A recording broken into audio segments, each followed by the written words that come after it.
시청자 여러분, 안녕하십니까?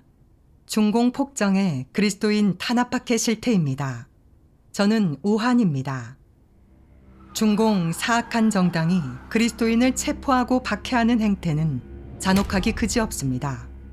그리스도인이 신앙을 포기하고 교회 정보를 팔아넘기게 하려고 중공은 광적으로 각종 고문 수단을 동원해 그리스도인을 학대하고 있습니다. 그야말로 무법천지로 결코 그리스도인을 사람으로 대하지 않고 함부로 학대하고 때려 죽여도 그만이라는 식입니다. 그리스도인이라면 8, 90대 노인이든 10대 미성년자든 가리지 않고 모두 잡아들이니 그 포악한 행위에 치가 떨립니다. 최근 저희는 베이징시 전능하신 하나님 교회 그리스도인 리하오 씨를 인터뷰했습니다. 리 씨는 17살 되던 해 예배 중에 중공 경찰에게 체포되어 잔혹하게 박해당한 과정을 들려주었습니다. 경찰은 교회 정보를 팔아넘기게 하려고 4일 연속 리 씨를 고문하며 자백을 강요했습니다.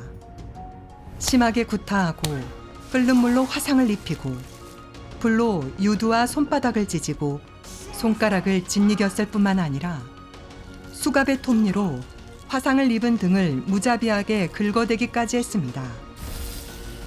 또한 손가락과 팔에 전선을 감아 여러 차례 전기 고문을 가하고 강제로 바지를 벗겨 생식기에 전기 고문을 가하려 했습니다.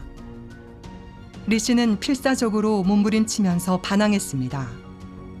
경찰은 그가 만신창이가 되어 숨이 멎기 직전까지 학대하고 나서야 가족이 보석으로 데려가게 허락했습니다. 리 씨가 집에 돌아간 후에도 경찰은 끊임없이 찾아가 괴롭혔습니다. 외출을 제한했을 뿐만 아니라 계속 하나님을 믿으면 잡아넣어 중형을 선고하겠다고 겁박했습니다. 이번 시간에는 리하오 씨의 진술을 통해 중공 무신론 폭정 아래서 한 소년 그리스도인이 어떤 잔혹한 고문과 학대를 겪었는지 알아보겠습니다. 리하오, 성별은 남성, 2001년생으로 베이징 사람입니다. 리 씨는 공상과학 소설 쓰는 것과 그림 그리는 것을 좋아했는데 리 씨의 그림을 본 사람들은 누구나 칭찬을 아끼지 않았습니다. 리 씨의 부모님은 두 분 다 전능하신 하나님을 믿었습니다. 리 씨도 어릴 때부터 부모님을 따라 예배를 드렸고 온 가족이 함께 자주 하나님 말씀을 읽고 하나님 말씀 찬양을 부르며 화목하게 지냈습니다. 리 씨는 전능하신 하나님의 말씀을 보고 사람의 생명이 하나님께로부터 왔으니 사람이 하나님을 믿고 경배하는 것은 지극히 당연하다는 것을 깨닫고 하나님을 믿는 올바른 인생길에 들어섰습니다. 그럼 리하오 씨가 어떻게 경찰에 체포되었는지 그의 진술을 들어보겠습니다.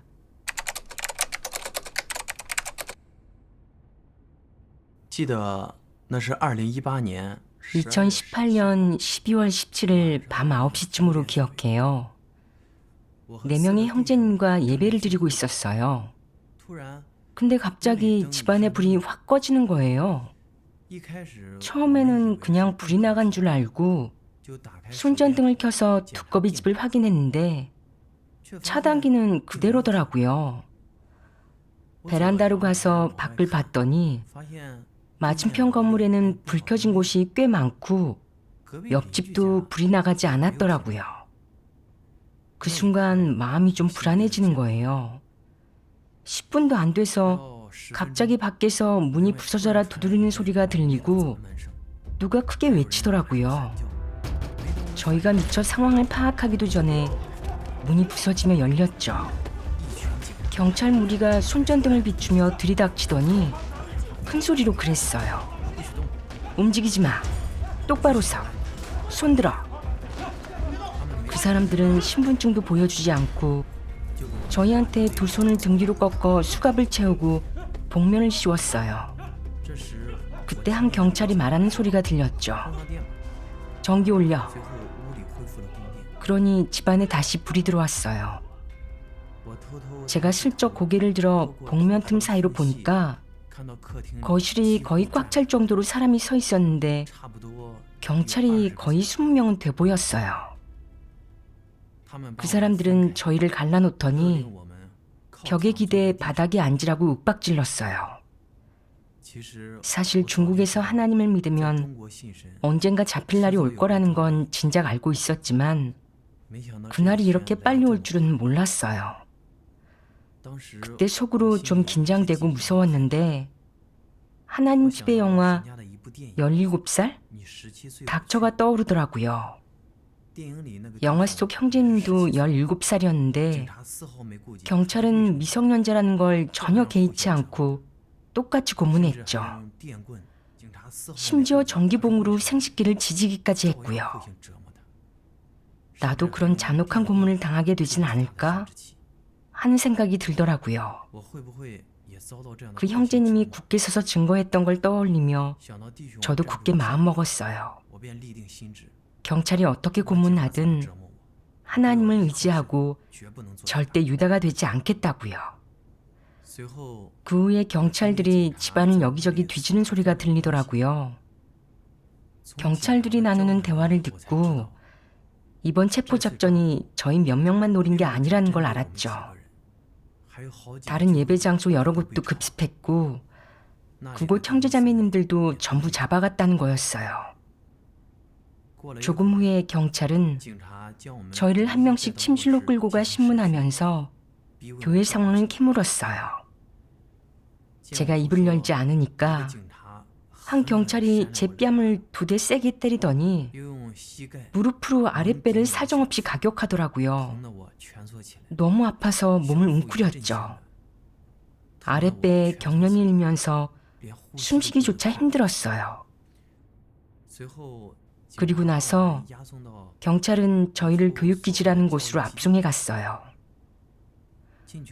들어간 다음 복면 틈 사이로 보니 수십 제곱미터 정도 되는 방이었는데 이미 안에는 사람이 꽉 차 있더라고요. 어떤 사람은 바닥에 앉아 있고 어떤 사람은 신문용 철제 의자에 묶여 있는데 다들 복면이 씌워졌더라고요. 경찰은 저희한테도 바닥에 앉으라고 명령했어요. 옆에서는 경찰 몇 명이 감시하고 있었고요. 속으로 그런 생각이 들었죠. 여기 있는 사람들이 이번 체포작전 때 잡혀온 형제자매들이 아닐까? 마음이 너무 무겁고 분노와 증오가 치밀어 오르더라고요. 그날 밤에 저희는 복면을 쓴 채로 그 방에서 꼬박 하룻밤을 앉아 있었어요. 12월 18일 아침에 경찰은 밥도 주지 않고 저를 어떤 방으로 끌고 갔어요. 들어가고 얼마 안 돼 옆방에서 어떤 여자의 처절한 비명소리가 들려오는데 그 소리를 들으니 마음이 너무 떨리더라고요. 교회 자매님인지 아닌지 어떤 고문을 당하고 있는 건지 알 수 없었죠. 그런데 딴 생각할 겨를도 없이 경찰이 신문하기 시작하더라고요. 누가 너한테 전도했어? 너네 리더가 누구야? 넌 교회에서 뭐해? 부모 이름은 뭐고? 저는 대답을 거부했어요. 그러니 샤오시 성을 가진 경찰이 코웃음을 치며 말하더라고요. 말 안 하겠다 이거지? 손잡이 맛을 한번 제대로 봐야겠구만. 살인범이나 강도들도 이거 앞에선 순순히 불게 돼 있어. 빨리 얘기하면 안 당해도 되지. 제가 계속 말하지 않으니 경찰 샤오씨는 저한테 기마 자세로 벌을 세웠어요. 고개를 들고 허리를 똑바로 세우고 두 손을 앞으로 뻗고 꼼짝도 하지 말라고 했죠. 그러면서 수시로 제 다리랑 허리를 발로 차면서 자세가 바르지 않다고 욕설을 퍼부었어요. 저는 1시간 넘게 억지로 버텼지만 결국 다리에 힘이 풀리고 온몸이 땀범벅이 돼 더 이상 버티지 못하고 바닥에 주저앉아 버렸어요. 옆에 서 있는 경찰 2명이 저를 조롱하면서 전능하신 하나님 교회를 비방하는 말들을 했죠. 그 말을 들으니 너무 화가 나더라고요. 고문은 점심까지 계속됐고 두 다리가 시큰거리고 떨려서 일어서는 것조차 너무 힘들었어요. 샤오 씨는 다시 제 두 손을 등 뒤로 꺾어 수갑을 채웠어요. 양쪽 어깨와 팔이 계속 당겨져서 조금만 움직여도 견딜 수 없이 아프더라고요. 오후가 되니 경찰은 계속해서 교회 정보를 실토하라고 강요하며 제 뺨을 사정없이 때리고 또 기마 자세를 시켰어요. 30분 가까이 강제로 기마 자세로 있다 보니 기력이 다 빠져서 결국 바닥에 주저앉아 버렸죠. 그때 샤오 씨가 1에서 1.5리터 정도 되는 큰 보온병을 들고 방으로 들어오더라고요. 제가 계속 실토하지 않으니 경찰 류 씨가 달려와서 뺨을 2대 세게 때렸죠. 그 다음 샤오 씨가 저를 발로 차서 바닥에 쓰러뜨리더니 보온병에 든 끓는 물을 제 옷깃 사이로 들이붓는 거예요. 뜨거운 물이 순식간에 등골을 타고 흘러내리는데 너무 아파서 큰 소리로 비명을 질렀죠. 그리고 샤오 씨는 제 머리와 손에도 끓는 물을 계속 부어댔어요. 부으면서 물었죠. 아직도 말 안 해? 이건 방금 끓인 물이라고. 저는 너무 아파서 바닥에 몸을 웅크렸어요. 등 전체가 불에 타는 것처럼 화끈거리고 아팠죠. 옷이 등에 달라붙어서 조금만 움직여도 피부가 당겨지는데 아파서 식은땀이 줄줄 흐르더라고요. 제가 그렇게 아파해도 그 두 경찰은 눈 하나 깜짝하지 않았어요. 샤오 씨는 한술 더 떠서 저한테 다가오더니 발로 제 손가락을 사정없이 막 짓이기며 험악하게 말했어요. 오늘은 운동화 신고 밟으니까 이 정도지? 안 불면 내일은 구두로 밟아줄 거야. 리아오 씨가 교회 정보를 팔아넘기고 다른 그리스도인들을 지목하게 하려고 경찰은 고문 단계를 계속 높여갔습니다. 구타와 체벌부터 끓는 물로 화상 입히기, 손가락 짓이기기까지 했지만 리 씨는 끝까지 굴복하지 않았고 어떠한 교회 정보도 누설하지 않았습니다. 그럼에도 경찰은 여기서 포기하지 않았습니다. 제가 계속 입을 열지 않으니 샤오 씨가 안면을 싹 바꾸며 그러더라고요. 됐어. 부모나 교회 일은 안 물어볼 테니까 네 신앙에 대해서나 얘기해봐. 중앙에서 전능하신 하나님 교회를 없애라고 계속 지시가 내려와서 너희를 사방으로 잡으러 다니는데 너희는 왜 그렇게 열심히 믿는 거냐? 제가 대답했죠. 사람은 하나님이 창조하셨으니 우리가 하나님을 믿는 건 지극히 당연한 일이에요. 우리는 전능하신 하나님의 말씀이 진리고 전능하신 하나님이 창조주의 나타나심이고 진리를 선포해 인류를 구원하러 오신 유일한 참 하나님이시라는 걸 확신해요. 그러니 당신들이 아무리 탄압하고 핍박해도 저는 하나님 믿는 걸 포기하지 않을 거고 하나님을 배반하지도 않을 거예요. 세계의 많은 나라에서는 신앙의 자유가 보장되고 어느 나라도 중공처럼 그리스도인을 체포하고 박해하지 않아요. 제 말을 듣더니 샤오 씨는 바로 돌변해 제 말을 끊고 악랄하게 그러더라고요. 나한테 하나님 믿는다는 소리 짓거리지 마. 넌 지금 우리 손에 있으니 순순히 부는 게 좋을 거야. 난 확고한 마르크스 레닌주의자라 진짜 하나님이라도 안 믿어. 빨리 말해. 니네 교회 리더가 누구야? 더 이상 화돋게 하지 마. 내 인내심도 바닥났으니까. 제가 대답하지 않으니 그 사람은 갑자기 저를 발로 차서 의자에서 넘어뜨렸어요. 그리고 제 머리채를 움켜쥐더니 벽에다 사정없이 박아댔죠. 눈앞이 캄캄해지고 어지러웠는데도 그 사람은 멈추지 않고 제 머리채를 잡고 계속 뺨을 때렸어요. 그리고 강제로 제 신발을 벗기고 제 윗옷으로 머리를 덮어 씌운 후에 신발 밑창으로 머리와 얼굴을 쉴 새 없이 후려쳤죠. 너무 맞아서 눈앞이 캄캄해지고 의식이 희미해졌어요. 바닥에 엎드린 채 한참 동안 숨도 제대로 못 쉬겠더라고요. 그래도 샤오 씨는 멈추지 않고 저를 확 잡아 일으켰어요. 그리고 제 두 다리를 나무 의자 옆면의 가로대에 걸치게 한 다음 안쪽으로 강제로 당겨서 제 꼬리뼈가 가로대에 짓눌리게 했어요. 제 하반신은 옴짝달싹 못하게 뛰어버렸고 몸의 거의 모든 체중이 꼬리뼈와 허벅지 위쪽에 쏠렸죠. 허리는 허공에 뜬 상태라 뼈를 깎는 듯한 고통이 밀려왔고 저는 두 손으로 필사적으로 몸을 지탱할 수밖에 없었어요. 두 다리가 너무 안쪽으로 당겨져서 두 발이 땅에 전혀 닿지 않은 채로 계속 허공에 떠 있어야 했고 몸에 조금만 힘을 빼도 온몸이 찢어지는 것 같았어요. 바로 그때 류 씨가 제 발목을 꽉 잡더니 수갑의 톱니로 제 발바닥을 사정없이 긁어대더라고요.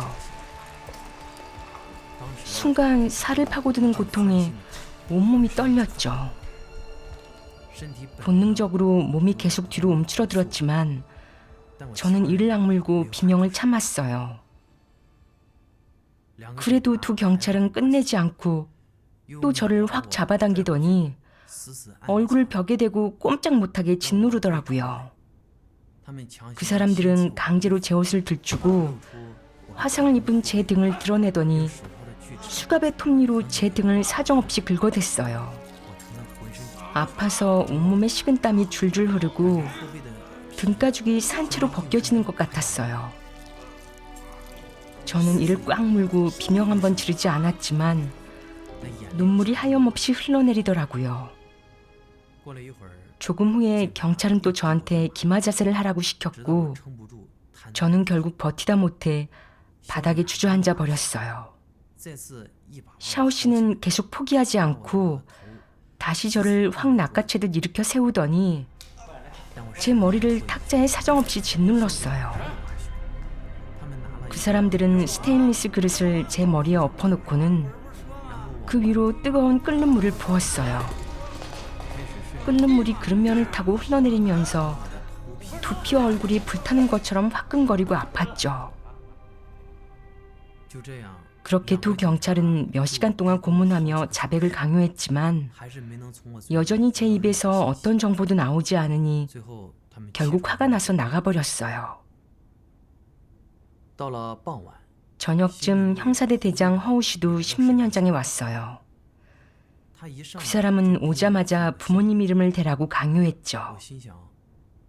부모님 두 분 다 하나님을 믿으시기 때문에 절대 말할 수 없어 전 계속 대답하지 않았어요. 그러니 그 사람은 노발대발하더니 달려와 제 머리채를 움켜쥐고는 왼쪽 뺨을 쉴 새 없이 막 때렸어요. 허우 씨의 손은 먼저 번 경찰들보다 더 무지막지하더라고요. 너무 맞아서 머리가 어지럽고 눈조차 뜰 수 없었고 얼굴은 불타는 것처럼 화끈거리고 아팠어요. 조금 후에 그 사람은 또 제 머리채를 잡고 이리저리 질질 끌고 다니면서 계속 뺨을 때렸어요. 두피가 산채로 뜯겨나가는 것 같았고 온몸이 벌벌 떨릴 정도로 아팠지만 저는 끝까지 한마디도 하지 않고 비명 한번 지르지 않았어요. 결국 허우 씨는 지쳐서 헐떡거리며 손을 놨죠. 저는 바닥에 쓰러졌는데 손이 두피에 닿기만 해도 극심하게 아팠어요. 머리를 만지니 머리카락이 여러 움큼이나 빠지더라고요. 허우 씨가 거칠게 숨쉬며 그랬죠. 아주 지독한 놈이네. 정 안 되면 손잡이를 써야겠어. 입 안 열고는 못 베길걸? 그 말을 듣는 순간 긴장이 되더라고요. 그 손잡이라는 게 도대체 뭔지 이제 또 어떤 고문을 당하게 될지 알 수 없으니까요. 제가 실토하지 않는 한 그 사람들이 절대 저를 놔주지 않을 거란 걸 잘 알고 있었어요.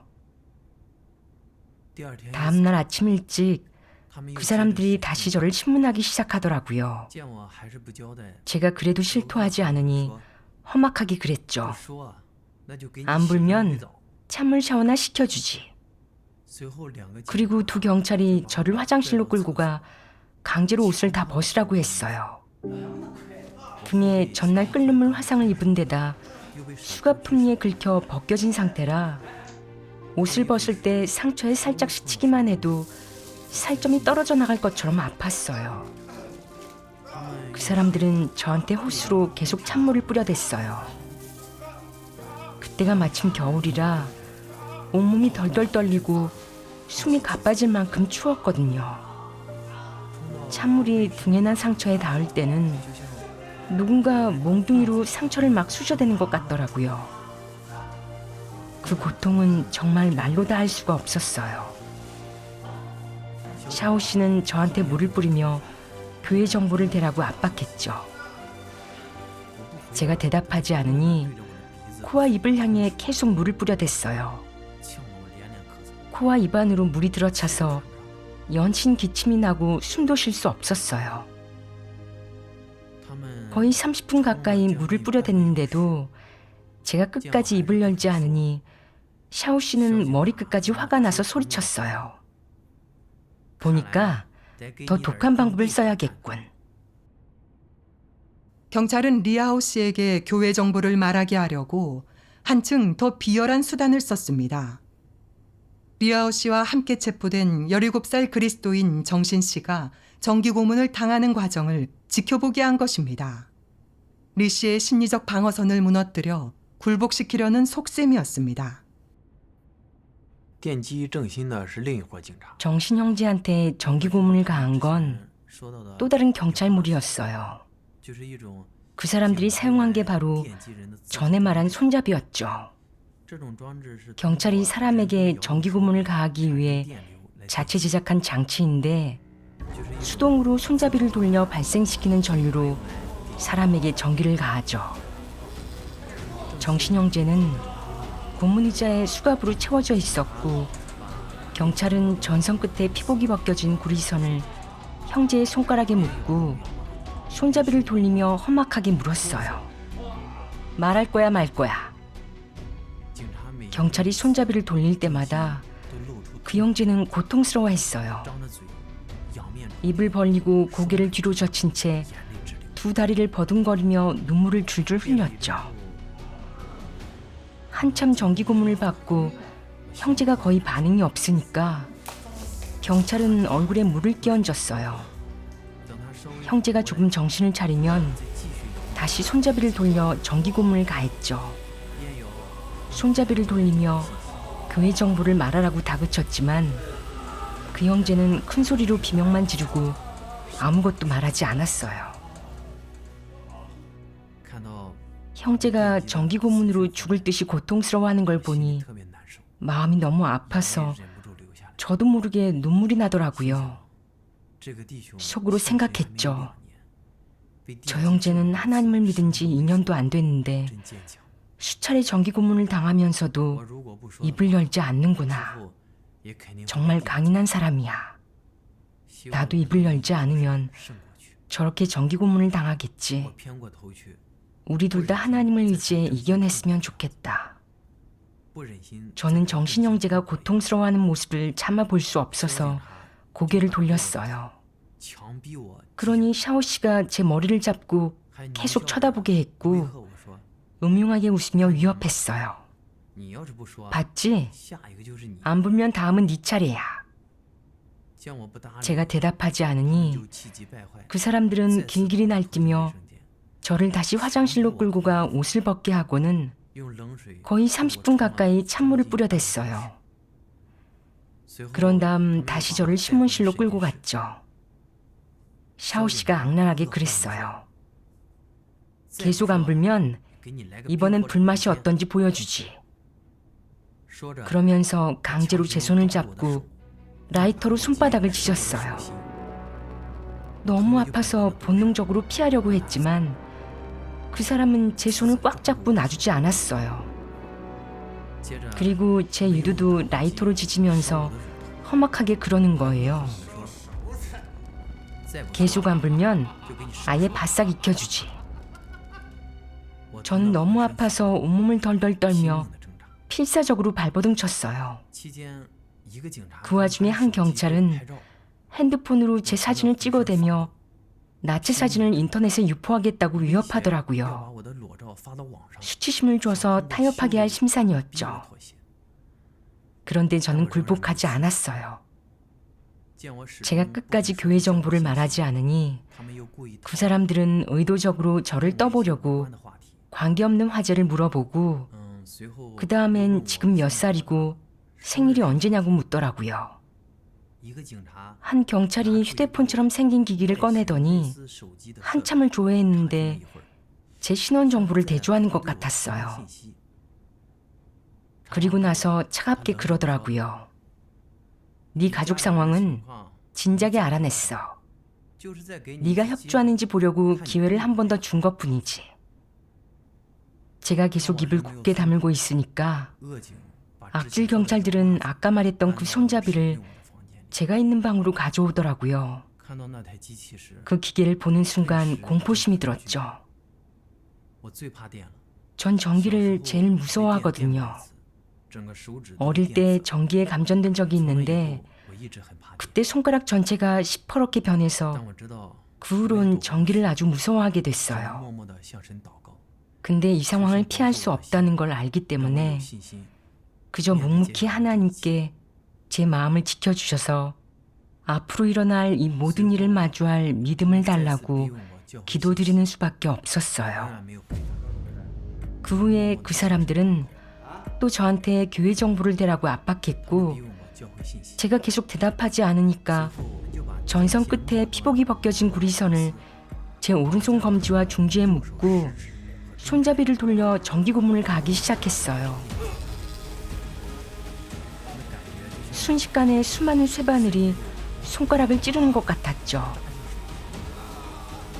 처음엔 비명을 지르지 않으려고 이를 꽉 물고 참았지만 그 사람들이 서너 바퀴쯤 손잡이를 돌렸을 땐 손가락이 톱으로 썰리는 것처럼 아프더라고요. 강렬한 전류가 팔을 타고 목까지 치고 올라오면서 순식간에 손과 팔에 극심한 통증이 밀려와 참을 수가 없었어요. 너무 아파서 저도 모르게 비명이 터져 나왔고 눈물까지 났죠. 극심한 경련에 발버둥 치다가 손가락에 묶여있던 구리선이 빠져버리더라고요.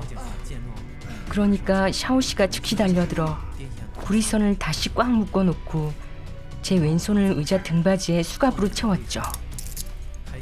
그리고 제가 또다시 발버둥 칠까봐 자기 발로 제 오른손을 꽉 밟아 눌렀어요. 또 경찰이 손잡이를 돌리며 신문했어요. 누가 너 전도했어? 어떤 사람들 만났어? 어디 가봤어? 그때 저는 전기에 감전돼 팔 전체가 끊어질 것 같았고 머리도 바늘로 찌르는 것처럼 너무 아팠어요. 그 사람들이 한참 전기 고문을 가한 후에 샤오 씨가 묻더라고요. 어때? 잘 생각해 봤어? 아주 짜릿하지? 계속 안 불면 네 생식기에 묶어버릴 거야. 그 말을 듣는 순간 가슴이 철렁해지더라고요. 손가락에 묶고 짖었을 때도 죽을 것처럼 아팠는데 진짜 생식기에 묶으면 얼마나 아플까? 그래도 제가 입을 다물고 있으니까 그 사람들은 강제로 제 바지를 벗기려고 했어요. 저는 필사적으로 몸부림쳤고 결국 그 고통을 도저히 감당할 수 없을까 두려워서 말하겠다고 입을 열 수밖에 없었죠. 그러니 바지 벗기는 걸 멈추더라고요. 그 사람들이 전선 구리선을 풀어줬을 때 보니까 구리선이 묶여있던 손가락 주위에 피가 맺힌 미세한 구멍들이 가득했고 피가 계속 배어나오고 있었어요. 샤오 씨가 득이양양하게 말했죠. 진작에 불었으면 좋았잖아? 뭐하러 이 고생을 해? 지금부터 묻는 말에 꼬박꼬박 대답해. 그리고 그 사람들은 또 저한테 교회에서 어떤 본분을 이행하는지 누가 복음을 전했는지 캐물었어요. 그 사람들이 다그치니까 저는 되는 대로 지어내서 대충 넘어가려고 했어요. 그 후에 부모님 이름을 대라는 압박에도 제가 말하지 않으니까 그 사람들은 다시 손잡이로 정기 고문을 가했어요. 계속되는 고문에 도저히 고통을 참을 수 없었고 마음속에서 갈등이 되기 시작했죠.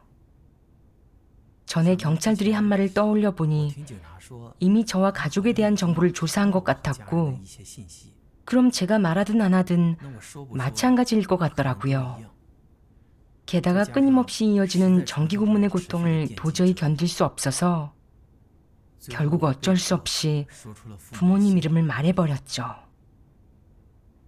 제가 부모님 이름을 대자마자 그 사람들은 휴대폰을 꺼내 그 안에 있는 정보를 보여줬어요. 거기에는 저희 부모님의 개인정보랑 사진만이 아니라 할아버지 할머니 자료랑 제 자료도 있었어요.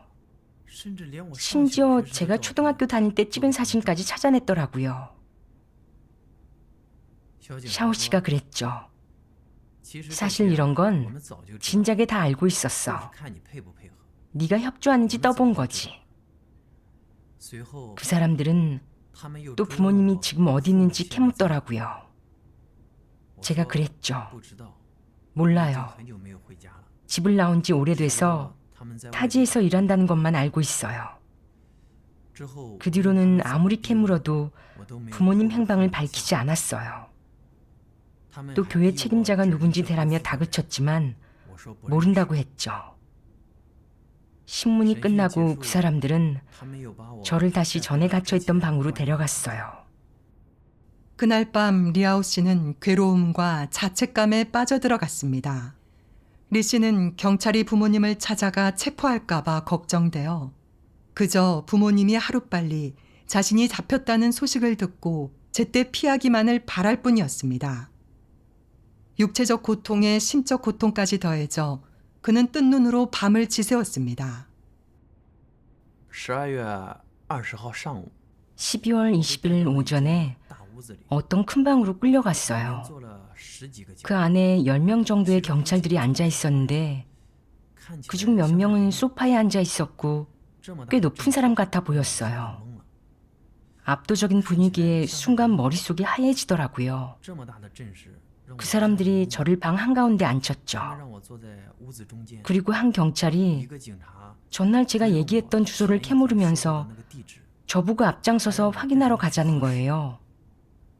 속으로 굉장히 당황했어요. 그건 다 제가 지어낸 거였거든요. 순간 어떻게 대처해야 할지 모르겠는 거예요. 제가 계속 길 안내를 거부하니까 경찰들이 의심하기 시작하더라고요. 한 경찰이 그랬죠. 아니, 좀 수상한데 끌고 가서 다시 신문해. 얼마 지나지 않아 저는 다시 신문실로 끌려가 고문을 당하며 자백을 강요받았어요. 숭시성을 가진 경찰이 또 손잡이로 전기 충격을 가했죠. 이번엔 왼쪽 팔에 구리선을 묶고 10여 분간 띄엄띄엄 전기를 흘러보냈어요. 왼쪽 팔 전체가 저리고 아파서 끊어질 것 같았죠. 아파서 도저히 참을 수가 없었어요. 오후가 되니 경찰 4~5명이 계속 신문했어요. 그중 한 경찰이 그랬죠. 이런 어린애들은 고집이 세니까 세게 치죠. 그 사람들은 조서를 작성하면서 전에 했던 질문들을 반복해서 물었고 저는 계속 지어낸 말로 대답했어요. 저녁 6, 7시가 다 돼서야 신문이 끝났죠. 얼마 안 돼 샤오 씨가 뜻밖에도 할아버지를 모시고 들어오더라고요. 들어오신 분이 부모님이 아니라 할아버지인 걸 보고 부모님은 아직 안 잡히셨구나 싶어 마음이 조금 놓였어요. 샤오 씨가 저한테 그러더라고요. 네가 순순히 협조하고 물어보는 말에 다 대답하기만 하면 오늘 할아버지랑 같이 집에 갈 수 있어. 제가 그랬죠. 말할 수 있는 건 다 말했는데 또 뭘 더 알고 싶다는 거죠? 그렇게 그 수법도 안 통하니까 샤오 씨는 할아버지를 돌려보냈어요. 12월 21일 리아오 씨가 체포된 지 4일째 되던 날 경찰은 자백을 강요하는 고문을 멈추지 않고 또다시 정기 고문을 가했지만 여전히 자기들이 원하는 정보는 얻지 못했습니다. 그날 밤 리 씨는 현지 파출소로 압송되었습니다. 그곳에서 그는 함께 체포되었던 4명의 형제를 만났습니다. 그들 역시 정도의 차이만 있을 뿐 심한 구타와 고문을 당해 상처투성이었습니다. 특히 그들에게 예배 장소를 제공했던 연로한 형제는 얼굴 반쪽이 형체를 알아볼 수 없을 정도로 붓고 시퍼렇게 멍들어 있었습니다. 12월 22일 오전, 리 씨는 현지 구치소로 이송되었습니다. 经过几天连续的酷刑折磨， 며칠 연속 혹독한 고문을 받아서 구치소에 도착했을 때 제 몸은 이미 굉장히 쇠약해져 있었어요. 수갑에 긁힌 발바닥은 계속 치료를 못 받으니까 부어오르고 참을 수 없을 만큼 아파서 걷기조차 힘들었죠. 게다가 한겨울에 경찰이 강제로 찬물을 뿌려댄 탓에 감기에 심하게 걸려 계속 열이 나고 기침도 심했어요. 그런데도 경찰은 매일 전능하신 하나님 교회를 비방하고 깎아내리는 영상이랑 중공을 찬양하는 소위 애국 영화를 보게 하고 소감문까지 쓰라고 강요했어요. 그 후에도 몸에 난 상처를 계속 치료받지 못해서 제 건강 상태는 점점 더 나빠졌어요. 경찰은 사고가 나면 책임지게 될까봐 그제야 가족에게 연락해 보석으로 저를 데려가게 했죠. 2019년 1월 21일 구치소에서 나올 때 경찰은 저한테 다시는 하나님 믿지 말라고 경고했어요. 안 그러면 또다시 잡아다가 중형을 선고하겠다고 협박하고 거주지에서 벗어나지 못하게 했죠.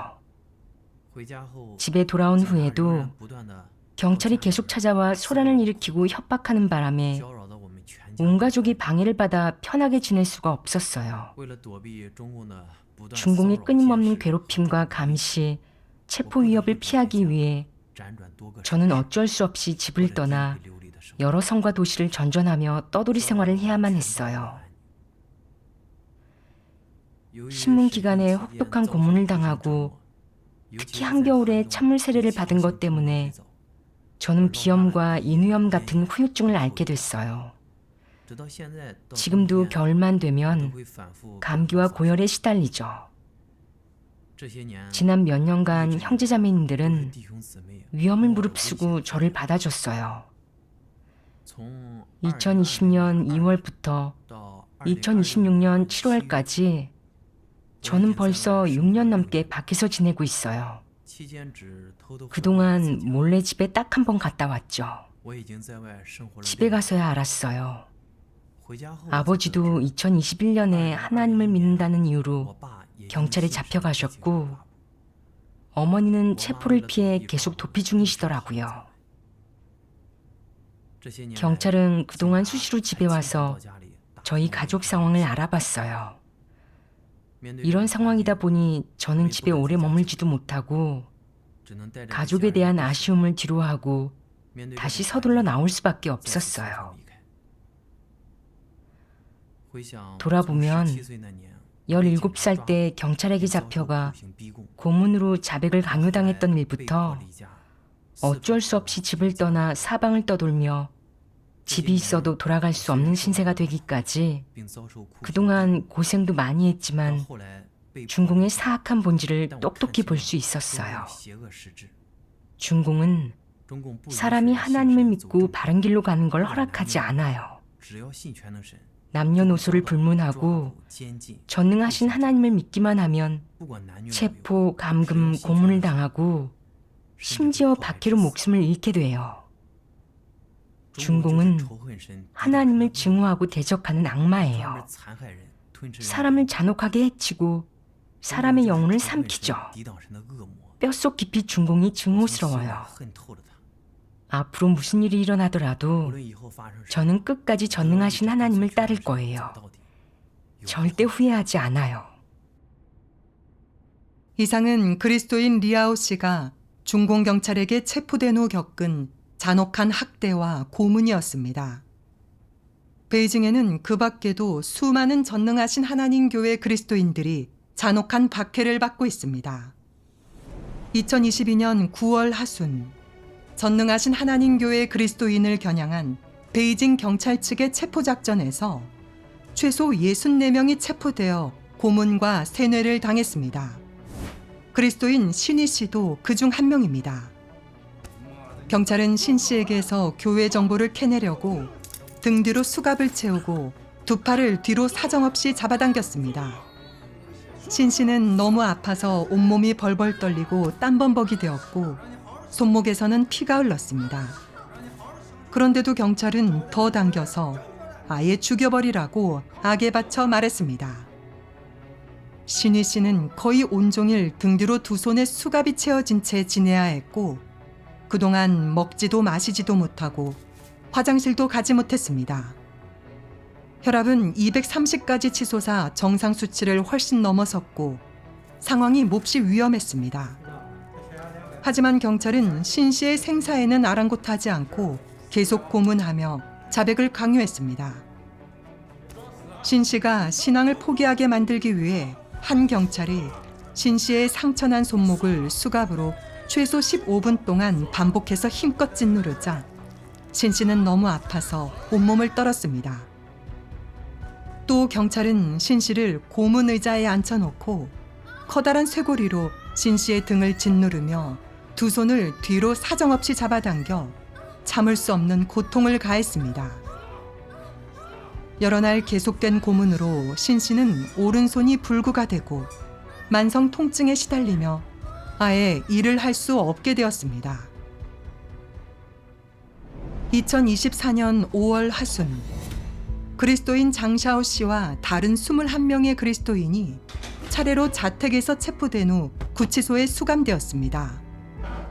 경찰은 장 씨가 80세의 고령인데다 관상동맥 질환과 위장병 등 여러 지병을 앓고 있어 이미 몸이 무척 쇠약하다는 것을 뻔히 알면서도 삼서에 서명하길 거부한다는 이유로 장 씨의 생사는 안중에도 없이 서명을 거부한 다른 그리스도인들처럼 매일 장 씨를 10서너 시간씩 딱딱한 나무 침대에 앉히고 허리를 똑바로 펴고 꼼짝도 하지 말라고 명령했습니다.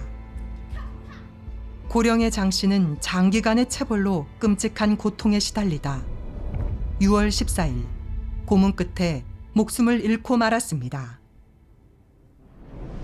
2024년 10월 중순, 베이징 전능하신 하나님 교회 그리스도인이 최소 21명이나 체포되었는데 54세의 왕환 씨도 그중 한 명이었습니다. 왕 씨가 체포될 당시 가족들은 경찰에게 왕 씨가 5차례의 심장 스텐트 시술과 2차례의 관상동맥 풍선 확장술을 받았으며 중증 고혈압까지 앓고 있어 장기적으로 약을 복용해야 하고 돌봐줄 사람이 필요하다고 분명히 알렸습니다. 그럼에도 경찰은 왕 씨를 강제로 끌고 가 구치소에 가두었습니다. 사정을 잘 아는 사람들에 의하면 구금 기간에 경찰은 왕 씨를 재우지 않았고 가족이 보낸 약도 못 먹게 했다고 합니다. 11월 3일 새벽, 가족들은 갑자기 경찰로부터 연락을 받았습니다. 왕 씨가 위독하여 입원했다는 소식이었습니다. 병원에 도착했을 때 왕 씨는 이미 깊은 혼수 상태였습니다.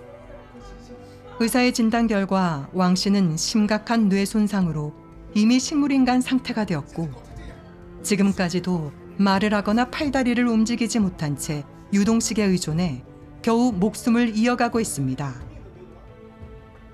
이상의 사례는 베이징 전능하신 하나님 교회 그리스도인이 중공에 체포되어 잔인하게 박해당한 빙산의 일각일 뿐입니다. 그리스도인 박해의 배후에 있는 가해자들을 폭로하고자 중국 베이징에서 그리스도인을 잔인하게 박해한 가장 음험하고 악랄한 대표적인 악질 경찰 명단을 다음과 같이 공개합니다. 치옌쥐는 현재 중공공안부 당위원회 부서기이자 부부장, 독찰장입니다. 과거 베이징시 부시장, 시정부 당조 구성원, 시공안국 당위원회 서기 겸 국장을 지냈습니다. 부총경감 계급에 해당합니다. 취닌벼우는 현재 베이징시 정부 당조 구성원, 부시장, 시공안국 당위원회 서기, 국장, 독찰장을 겸임하고 있고 시 당위원 정법위원회 부서기를 겸임하고 있습니다. 장밍은 현재 중공 베이징시 공안국 당위원회 위원, 부국장, 베이징시 공안국 국내안전보위총대 총대장입니다. 치엔진, 친인벼우, 장밍, 이 세 악마는 재임 기간에 전능하신 하나님 교회를 탄압하고 박해하라는 중공 사악한 정당의 지시를 수행하는 데 총력을 기울였습니다. 이들은 그리스도인을 체포하고 박해하는 것을 정치 과제로 삼아 때려 죽여도 그만이다 라는 폭력 정책을 신봉했습니다. 잠정 통계에 따르면 2022년부터 2024년까지 단 2년 동안 베이징 전능하신 하나님 교회에서만 최소 270명의 그리스도인이 체포되어 고문과 세뇌를 당했습니다.